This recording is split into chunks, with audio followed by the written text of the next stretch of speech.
The Will to Change, Men, Masculinity, and Love. Chapter 10, Reclaiming Male Integrity. Written by Bell Hooks. Read by Naomi Kirst-Schultz, June 25, 2022. Healing the crisis in the hearts of men requires of us all a willingness to face the fact that patriarchal culture has required of men that they be divided souls. We know that there are men who have not succumbed to this demand, but that most men have surrendered their capacity to be whole. The quest for integrity is the heroic journey that can heal the masculinity crisis and prepare the hearts of men to give and receive love. Learning to wear a mask, that word already embedded in the term masculinity, is the first lesson in patriarchal masculinity that a boy learns. He learned that his core feelings cannot be expressed if they do not conform to the acceptable behaviors sexism defines as male. Asked to give up the true self in order to realize the patriarchal ideal, boys learn self-betrayal early and are rewarded for these acts of soul murder. Therapist John Bradshaw explains the splitting that takes place when a child learns that the way he organically feels is not acceptable. In response to this lesson that his true self is inappropriate and wrong, the boy learns to don a false self.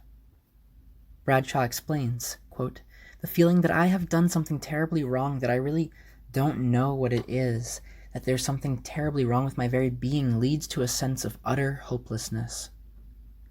This hopelessness is the deepest cut of the mystified state. It means there is no possibility for me as I am. There is no way I can matter or be worthy of anyone's love as long as I remain myself. I must find a way to be someone else, someone who is lovable, someone who is not me." End quote. Sexist roles restrict the identity formation of male and female children, but the process is far more damaging to boys because not only are the roles required of them more rigid and confining, but they are much more likely to receive severe punishment when they deviate from these roles. Contemporary feminist movement created a socially sanctioned space where girls can create a sense of self that is distinct from sexist definitions. The same freedom has not been extended to boys. No wonder, then, that boys in patriarchal culture continue the tradition of creating a false self, of being split. That split in boys and men is often characterized by the capacity to compartmentalize. It is this division in the psyches and souls of males, fundamentally wounding, that is the breeding ground for mental illness. When males are required to wear the mask of a false self, their capacity to live fully and freely is severely diminished. They cannot experience joy, and they can never truly love. Anyone who has a false self must be dishonest. People who learn to lie to themselves and others cannot love because they are crippled in their capacity to tell the truth and therefore unable to trust. This is the heart of the psychological damage done to men in patriarchy. It is a form of abuse that this culture continues to deny. Boys socialized to become patriarchs are being abused. As victims of child abuse via socialization in the direction of the patriarchal ideal, boys learn that they are unlovable. According to Bradshaw, they learn that relationships are based on power, control, secrecy, fear, shame, isolation, and distance. These are the traits often admired in the patriarchal adult man. Emotionally wounding boys is socially acceptable and even demanded in patriarchal culture. Denying them their right to be whole, to have integrity, is not only encouraged, it is seen as the right way to do things. Terence Real says that we force our children out of the wholeness and connectedness in which they begin their lives, and then encourage them to bury their deepest selves, to stop speaking or attending to the truth, to hold in mistrust or even in disdain the state of closeness we all, by our natures, most crave." End quote. Exposing the harsh reality of the psychological impact of patriarchy, Real has the courage to speak this truth, that, quote, "We live in an anti-relational, vulnerability-despising culture, one that not only fails to nurture the skills of connection, but actively fears them." End quote. Teaching boys to despise their vulnerability is one way to socialize them to engage in self-inflicted soul murder. This wound in the male spirit caused by learned acts of splitting, of disassociation and disconnection, can only be healed by the practice of integrity. Wounded males must recover all the parts of the self they abandoned in serving the needs of patriarchal maleness. Such recovery is the necessary groundwork for restoring integrity to male being. Speaking about the meaning of integrity in his most recent book, Living a Life That Matters, Rabbi Harold Kushner offers this clear definition. Integrity means being whole, unbroken, undivided. It describes a person who has united the different parts of his or her personality so that there is no longer a split in the soul. Patriarchy encourages men to surrender their integrity and to live lives of denial. By learning the arts of compartmentalization, dissimulation, and disassociation, men are able to see themselves as acting with integrity in cases where they are not. Their learned state of psychological denial is severe. Adding to the definition of integrity and further along the road less traveled, M. Scott Peck discusses the root meaning of the term integrity, which is the verb to integrate, emphasizing that this is the opposite of compartmentalization. Individuals without integrity naturally compartmentalize, and patriarchal masculinity normalizes male compartmentalization. Peck argues that compartmentalization is a way to avoid feeling pain.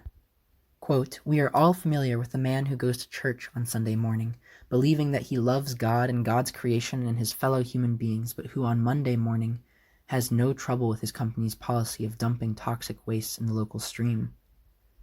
He can do this because he has religion in one compartment and business in another." End quote. Since most men have been socialized to believe that compartmentalization is a positive practice, it feels right. It feels comfortable. To practice integrity, then, is difficult because it hurts. Peck makes the crucial point. Integrity is painful, but without it, there can be no wholeness. To be whole, men must practice integrity. Integrity is needed for healthy self-esteem. Most males have low self-esteem because they are constantly lying and dissimulating, taking on false appearances in order to perform the sexist male role. Identifying the practice of integrity as a core pillar of self-esteem in his groundbreaking work on the subject, 6 Pillars of Self-Esteem, Nathaniel Branden talks about the way in which lying wounds self-esteem. He confesses that, like many men, he once convinced himself that it was important to tell lies to protect other people, but eventually he had to face the truth that lies do not work. To honor his self-esteem, to practice integrity, he learned that the truth had to be told, that by procrastinating and delaying, I merely made the consequences for everyone more terrible.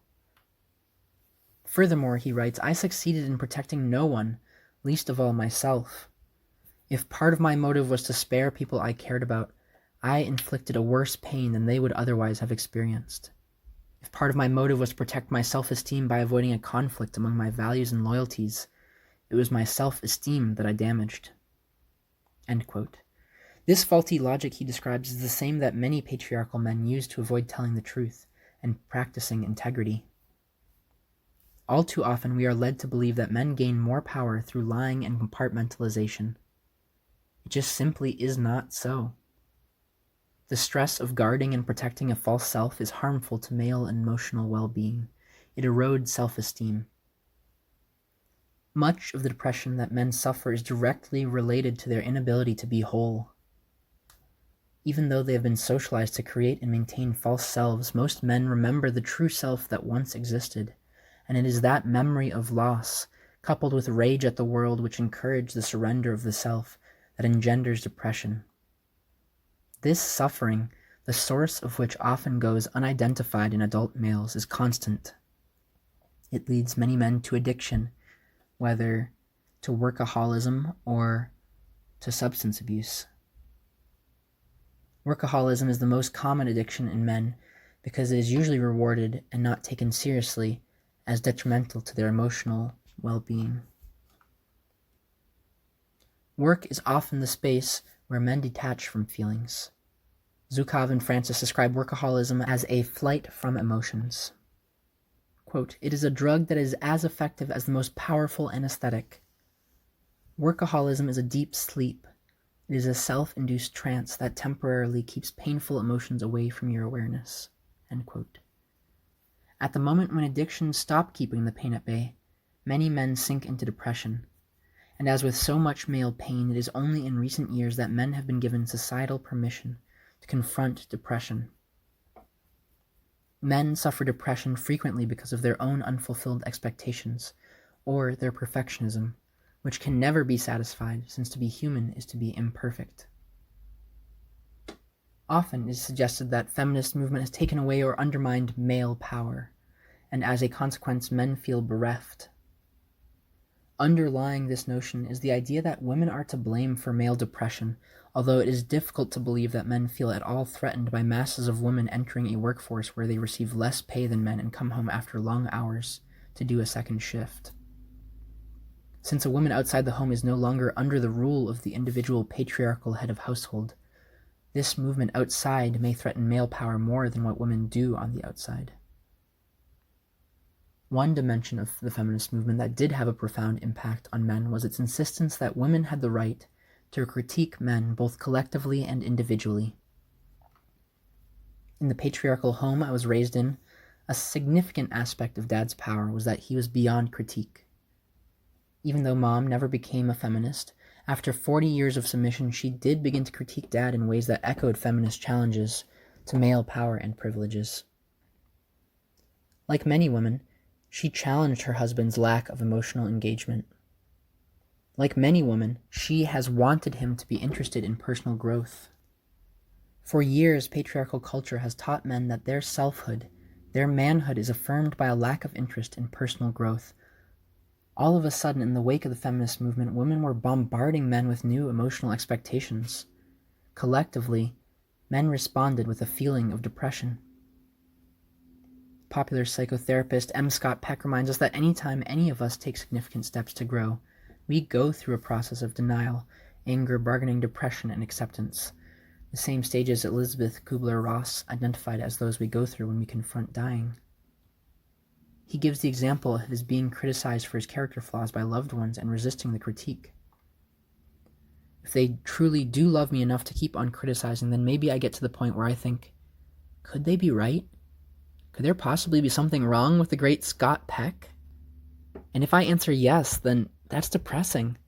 But if I can hang in there with that depressing notion that maybe there really is something wrong with me and start to wonder what it might be, if I contemplate it and analyze it and isolate it and identify it, then I can go about the process of killing it and purifying myself of it. Having done, fully completed the work of depression, I will then emerge at the other end as a new man, a resurrected human being, a better person. Often, however, men find themselves stuck in the place of rage. No wonder then that many men seeking to be whole must first name the intensity of their rage and the pain that it masks. Writing in the face of the knowledge that he is dying, Joseph Beam confesses in Brother to Brother, Words from the Heart.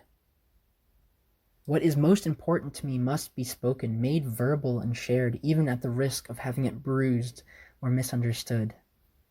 I know anger. My body contains as much anger as water.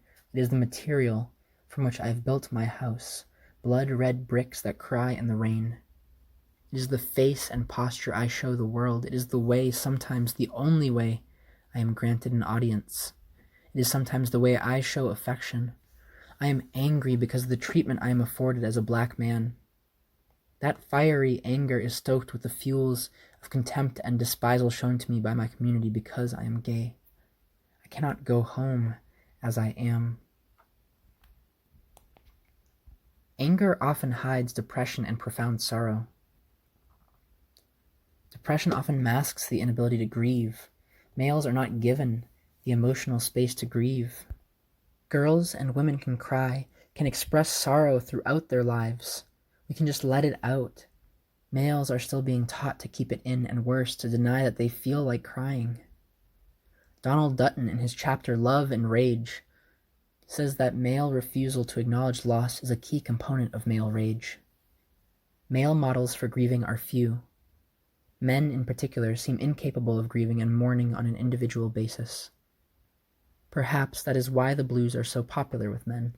They serve a socially sanctioned form of expression for this lost and unattainable process. When blues artist Robert Johnson sings, "I've been mistreated and I don't mind dying," a multitude of men can feel their own unmet yearnings and nod in assent. Many adolescent girls go through a grieving process as they make the transition from being a small child to mature girlhood. Girls are allowed to mourn changes, but males have no rituals of mourning as boys or of men. One of the reasons the church has been so important in the lives of black men is that it is one of the locations where they are allowed to express emotions, where they can grieve. James Baldwin describes this release of emotions in church in The Fire Next Time. "Nothing that has happened to me since equals the power and the glory that I sometimes felt when in the middle of a sermon I knew that I was somehow, by some miracle, really carrying, as they said, the word. When the church and I were one. Their pain and their joy were mine, and mine were theirs. They surrendered their joy to me. I surrendered mine to them. It was in the church of my childhood that I first saw men mourn." To grow psychologically and spiritually, men need to mourn. The men who are doing the work of self-recovery testify that it is only when they are able to feel the pain that they can begin to heal. With courage and insight, Neil Lundgren speaks about this inner struggle in his autobiographical essay about boyhood, "The Night When Sleep Awoke," confessing his longing to find a father model to reconnect with manhood. "Just when I thought I had exhausted my search for the father, I began to reach out for therapeutic help. After several episodes of chronic, unexplainable depression, I made a decision to finally stop avoiding the hurt and anger. With assistance and support from therapeutically literate men and women, I began to explore the feared terrain of my wounded heart. I began to grieve past losses and attachments. When a man's emotional capacity to mourn is arrested, he is likely to be frozen in time and unable to complete the process of growing up. Men need to mourn the old self and create the space for a new self to be born if they are to change and be wholly transformed. If a man is not willing to break patriarchal rules that say he should never change, especially to satisfy someone else, particularly a female, then he will choose being right over being loved. He will turn away from loved ones and choose his manhood over his personhood, isolation over connectedness. Therapist George Edmund Smith remembers learning early that men will respond with rage and rejection if they are perceived to be out of control or making a mistake. Quote, "I also recall early in life that when I asked my father a question to which he did not know the answer, he became angry, as if to say, 'Look, I don't know the answer to your question. Because of that, I should kick your ass.'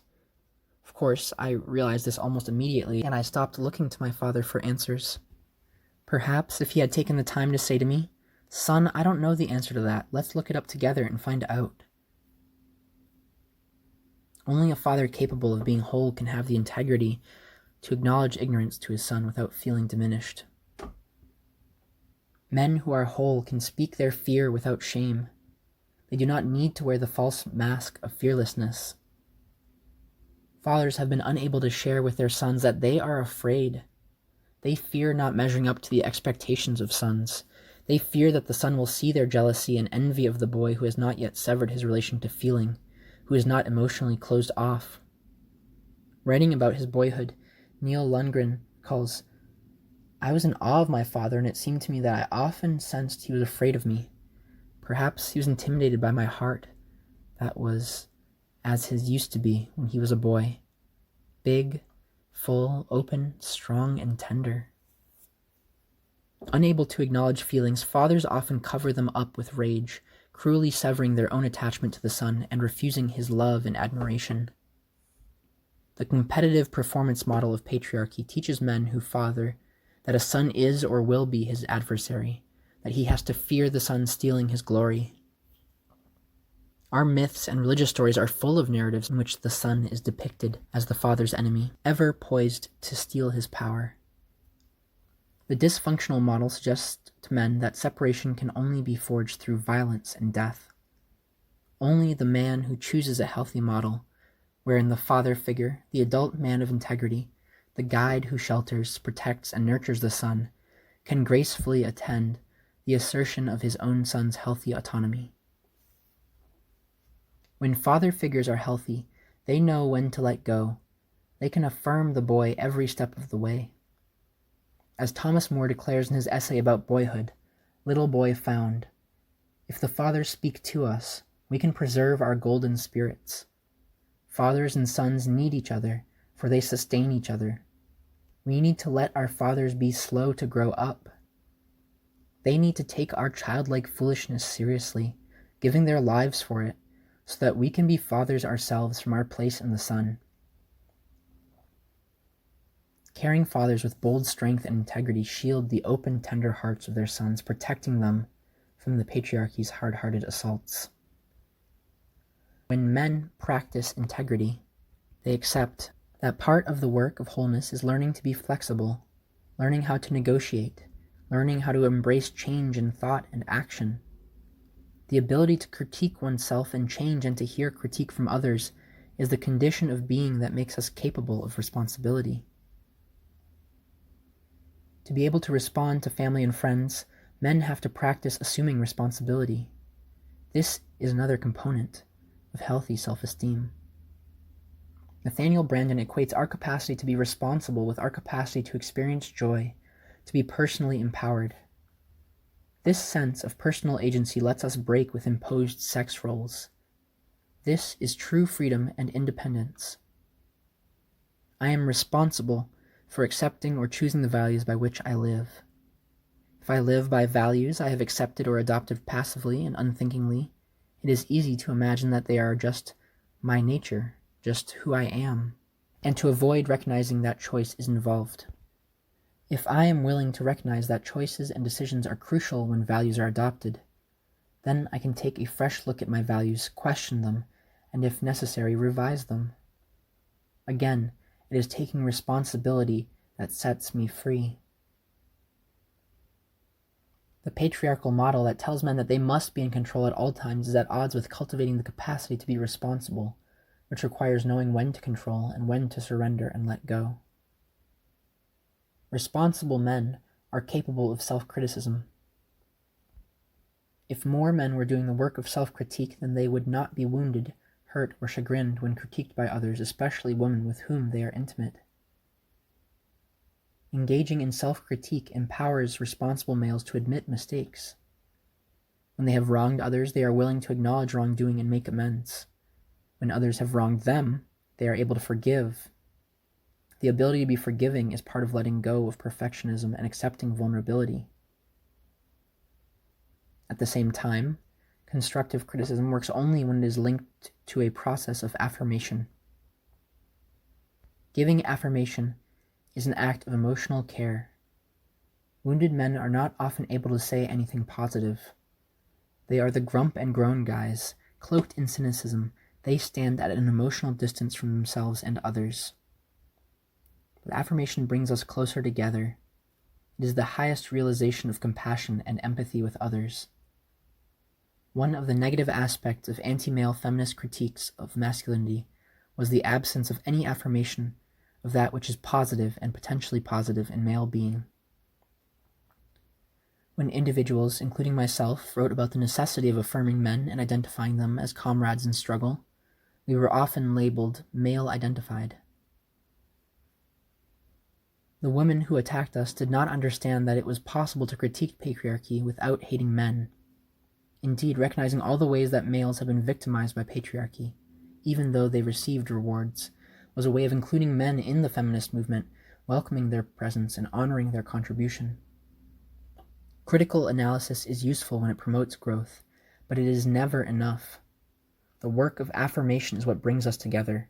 When men learn to affirm themselves and others, giving this soul care, then they are on the path to wholeness. When men are able to do little acts of mercy, they can be in communion with others without the need to dominate. No longer separate, no longer apart, they bring a wholeness that can be joined with the wholeness of others. This is interbeing. As whole people, they can experience joy. Unlike happiness, joy is a lasting state that can be sustained even when everything is not the way we want it to be. In the essay Celebrating Life, Jesuit priest Henri Nouwen declares that where there is joy, there is life. Nouwen left his prestigious professorships at Ivy League schools to work in a community for the mentally handicapped. As spiritual guide and hands-on caretaker, he found his integrity affirmed through the act of serving others. Therapist George Edmund Smith in Walking Proud, Black Men Living Beyond the Stereotypes, testifies that his psychological growth was enhanced when he began doing very simple things that are unselfish. He tells readers that if men would commit to good and not evil during each waking moment, their lives would change dramatically. Men of integrity are not ashamed to serve. They are caretakers, guardians, keepers of the flame. They know joy. I have written in praise of my grandfather, the man who loved me in my childhood consistently and unconditionally, in the memoir of my growing up, Bone Black. His smell fills my nostrils with the scent of happiness. With him, all the broken bits and pieces of my heart come together again. This is the true meaning of reunion, living the knowledge that the damage can be repaired, that we can be whole again. It is the ultimate fulfillment that comes when men dare to challenge and change patriarchy. This has been Chapter 10, Reclaiming Male Integrity of the Will to Change, Men, Masculinity, and Love, written by Bell Hooks. Read and recorded by Naomi Kirst-Schultz, June 25th, 2022.